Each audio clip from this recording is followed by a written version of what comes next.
আসসালামু আলাইকুম। সংবাদে আপনাদের সবাইকে স্বাগত জানাচ্ছি। আমি ফিরোজ তোহা। শুরুতেই আরবে কেবলস সংবাদ শিরোনাম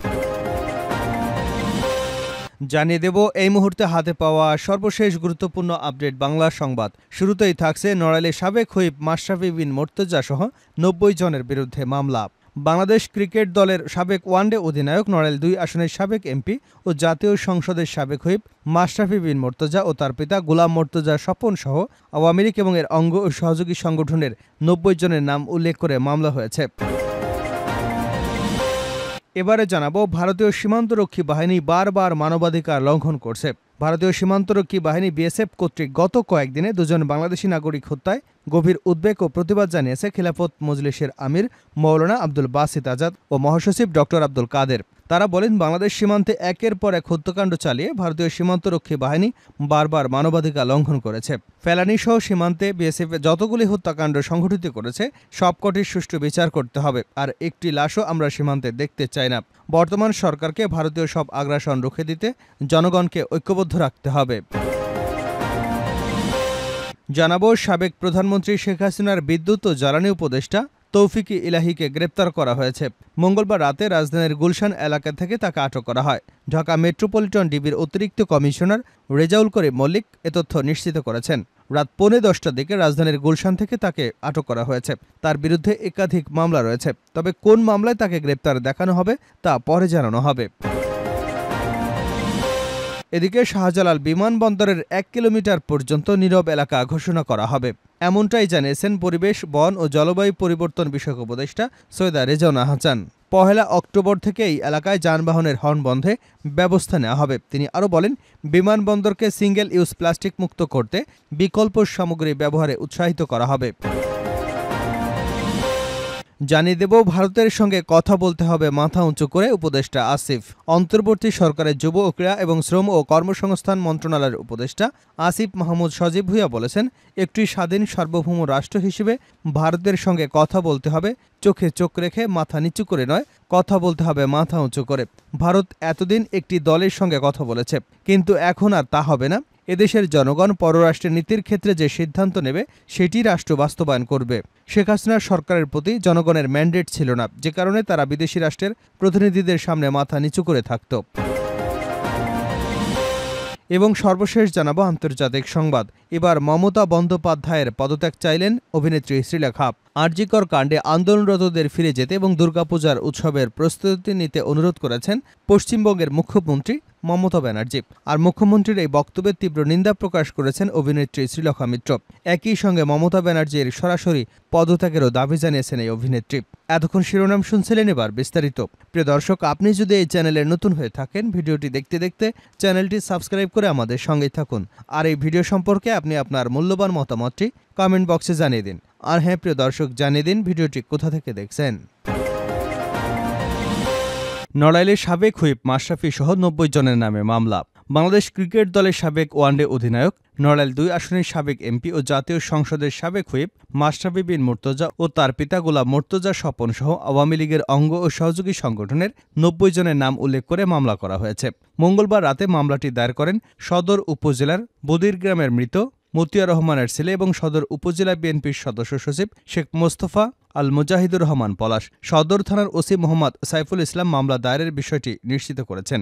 সদর থানার মামলা নম্বর ১০। মামলার অন্য আসামিরা হলেন জেলা পরিষদ চেয়ারম্যান ও জেলা আওয়ামী লীগের সভাপতি অ্যাডভোকেট সুভাষ চন্দ্র বোস, সদর উপজেলা পরিষদের সাবেক চেয়ারম্যান ও সাধারণ সম্পাদক নিজামুদ্দিন সহ আরও বেশ কয়েকজন। মামলায় অভিযোগ করা হয়, ৪ আগস্ট ২০২৪-এ দুপুরে আসামিরা পূর্ব পরিকল্পিতভাবে রামদা, লাঠি, ছোরা, শটগান, বন্দুক, পিস্তল, হাতবোমা সহ মারাত্মক অস্ত্রাদি নিয়ে জোটবদ্ধ হয়ে চৌরাস্তা থেকে চিত্রা নদীর পূর্ব পাড় পর্যন্ত বেআইনিভাবে সমাবেশ করে। ওই সময় নাকশিবাজার হতে মালিবাগ হয়ে বিএনপি ও বৈষম্য বিরোধী ছাত্র আন্দোলনকারী ছাত্র জনতা, অভিভাবক সহ সাধারণ মানুষ স্বৈরাচারী শেখ হাসিনা সরকারের পদত্যাগের দাবিতে মিছিলে শহরের অভিমুখে শেখ রাসেল সেতুর পূর্ব পর্যন্ত পৌঁছালে আসামিরা জোটবদ্ধ হয়ে গুলিবর্ষণ করে। এ সময় গুলিতে সদর উপজেলার পলইডঙ্গা গ্রামের মৃত আশরাফ আলীর ছেলে শফিকুর ইসলাম গুরুতর জখম হন। এছাড়া বোমার আঘাতে অনেকে আহত হয়েছেন। তাদের ইট পাটকেলেও অনেকে আহত হয় বলে মামলার এজাহারে উল্লেখ করা হয়েছে। ভারতীয় সীমান্তরক্ষী বাহিনী বারবার মানবাধিকার লঙ্ঘন করছে। ভারতীয় সীমান্তরক্ষী বাহিনী বিএসএফ কর্তৃক গত কয়েকদিনে দুজন বাংলাদেশি নাগরিককে হত্যার ঘটনায় তীব্র প্রতিবাদ জানিয়েছে খিলাফত মজলিসের আমির মৌলানা আব্দুল বাসিত আজাদ ও মহাসচিব ডক্টর মোহাম্মদ আব্দুল কাদের। তারা বলেন, বাংলাদেশ সীমান্তে একের পর এক হত্যাকাণ্ড চালিয়েছে ভারতীয় সীমান্তরক্ষী বাহিনী, বারবার মানবাধিকার লঙ্ঘন করেছে। সম্প্রতি দুজন বাংলাদেশি নাগরিককে হত্যা করেছে তারা। গুলিবিদ্ধ অবস্থায় আহত হয়েছে আরও অনেকে। পৃথিবীর কোনো সভ্য দেশ নিরস্ত্র নিরপরাধ মানুষকে সরাসরি গুলি করবার নির্দেশ দিতে পারে না, কিন্তু ভারত সেটা দীর্ঘদিন ধরে করে আসছে। এটা সম্পূর্ণ মানবাধিকার লঙ্ঘন। এই নিপীড়নকারী দেশের বিরুদ্ধে বাংলাদেশের অন্তর্বর্তী সরকারকে কার্যকর পদক্ষেপ নিতে হবে। প্রয়োজনে আন্তর্জাতিক আদালতে মামলা দায়ের করতে হবে। ফেলানিসহ সীমান্তে বিএসএফের যতগুলো হত্যাকাণ্ড সংঘটিত হয়েছে সবকটির সুষ্ঠু বিচার করতে হবে। আর একটি লাশও আমরা সীমান্তে দেখতে চাই না। বর্তমান সরকারকে ভারতীয় সব আগ্রাসন রুখে দিতে জনগণকে ঐক্যবদ্ধ থাকতে হবে। সাবেক জ্বালানি উপদেষ্টা তৌহিদ ইলাহী গ্রেপ্তার। সাবেক প্রধানমন্ত্রী শেখ হাসিনার বিদ্যুৎ ও জ্বালানি উপদেষ্টা তৌহিদ ইলাহীকে গ্রেপ্তার করা হয়েছে। মঙ্গলবার রাতে রাজধানীর গুলশান এলাকা থেকে তাকে আটক করা হয়। ঢাকা মেট্রোপলিটন ডিবির অতিরিক্ত কমিশনার রেজাউল করিম মল্লিক এ তথ্য নিশ্চিত করেছেন। তিনি জানান, আজ রাত 10:45টার দিকে রাজধানীর গুলশান থেকে তাকে গ্রেপ্তার করা হয়েছে। তার বিরুদ্ধে একাধিক মামলা রয়েছে, তবে কোন মামলায় তাকে গ্রেপ্তার দেখানো হবে তা পরে জানানো হবে। এদিকে অবৈধভাবে সীমান্ত পাড়ি দিয়ে পালানোর চেষ্টাকালে সাবেক অতিরিক্ত অ্যাটর্নি জেনারেল ব্যারিস্টার মোহাম্মদ মেহেদী হাসান চৌধুরী ও গাজীপুর মহানগর আওয়ামী লীগের উপদেষ্টা মণ্ডলীর সদস্য রিয়াজ মাহমুদ আয়নালকে গ্রেপ্তার করা হয়েছে। পুলিশ সদর দপ্তর থেকে পাঠানো সংবাদ বিজ্ঞপ্তিতে এ তথ্য জানানো হয়েছে।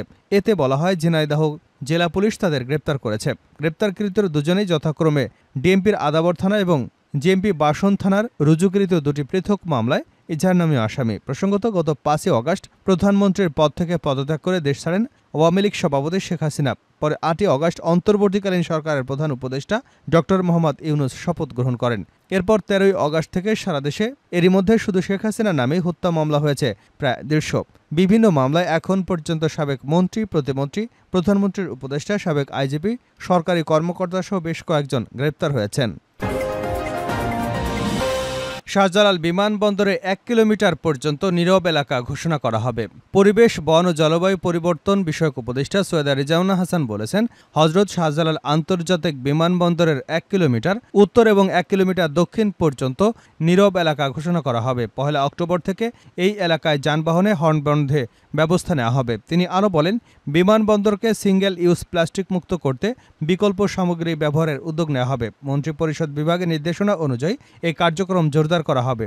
মঙ্গলবার এক ভার্চুয়াল সভায় সভাপতির বক্তব্যে পরিবেশ উপদেষ্টা এসব কথা বলেন। সভাটি বিমানবন্দর এলাকার সিঙ্গেল ইউজ প্লাস্টিক এবং হর্নের ব্যবহার বন্ধের লক্ষ্যে এ সভার আয়োজন করা হয়। পরিবেশ উপদেষ্টা বলেন, বিমানবন্দর সংলগ্ন এলাকায় হর্ন বন্ধে ইলেকট্রনিক এবং প্রিন্ট মিডিয়ার প্রচার চালানো হবে। 17 সেপ্টেম্বর বেসামরিক বিমান চলাচল কর্তৃপক্ষ, সংশ্লিষ্ট বিভাগ এবং সংস্থাগুলোর সঙ্গে সভা করে পরিকল্পনা চূড়ান্ত করা হবে। 1 অক্টোবর থেকে পরিবেশ অধিদপ্তরে বিআরটিএ, সিভিল এভিয়েশন এবং ট্রাফিক পুলিশের সমন্বয়ে মোবাইল কোর্ট পরিচালিত হবে। শেষ করছি আন্তর্জাতিক সংবাদ দিয়ে। এবার মমতার পদত্যাগ চাইলেন অভিনেত্রী শ্রীলেখা। আরজিকর কাণ্ডে আন্দোলনরতদের ফিরে যেতে এবং দুর্গাপূজার উৎসবের প্রস্তুতি নিতে অনুরোধ করেছেন পশ্চিমবঙ্গের মুখ্যমন্ত্রী মমতা ব্যানার্জি। আর মুখ্যমন্ত্রীর এই বক্তব্যে তীব্র নিন্দা প্রকাশ করেছেন অভিনেত্রী শ্রীলেখা মিত্র। একই সঙ্গে মমতা ব্যানার্জির সরাসরি পদত্যাগেরও দাবি জানিয়েছেন ওই অভিনেত্রী। সম্প্রতি সামাজিক যোগাযোগ মাধ্যমে একটি পোস্টে মুখ্যমন্ত্রীকে জোরালো প্রতিবাদ জানান শ্রীলেখা। তার বক্তব্যে কি বলবেন বলুন এবার। 1 মাসে বাবা মা তার মেয়ের ধর্ষণের হত্যা ভুলে যাক, মানুষ আপনাদের অন্যায় আবারও মেনে নিক, চাঁদা আর ভাতা সব চাপা পড়ে যাক, সেটি আর হচ্ছে না দিদি। আপনি মানে গতিটি ছাড়েন, তারপর হবে আমাদের পুজো, তিলোত্তমাদের পুজো। মানুষ আপনার পুজোর ফানুস আর ভুলছে না। রিজাইন। এর আগে সুপ্রিম কোর্টে 5 সেপ্টেম্বর শুনানির দিন ধার্য থাকলেও প্রধান বিচারপতি বেঞ্চে না বসায় তারিখ পিছিয়ে 9 সেপ্টেম্বর করা হয়। এদিন শুনানির পরে নবান্নের এক প্রশাসনিক বৈঠকে মমতা বলেন, 1 মাস হয়ে গেল, 31 দিনের 1 মাস কেটে গেছে। আমি আপনাকে অনুরোধ করছি, পুজোয় ফিরে আসুন, উদযাপনে ফিরে আসুন।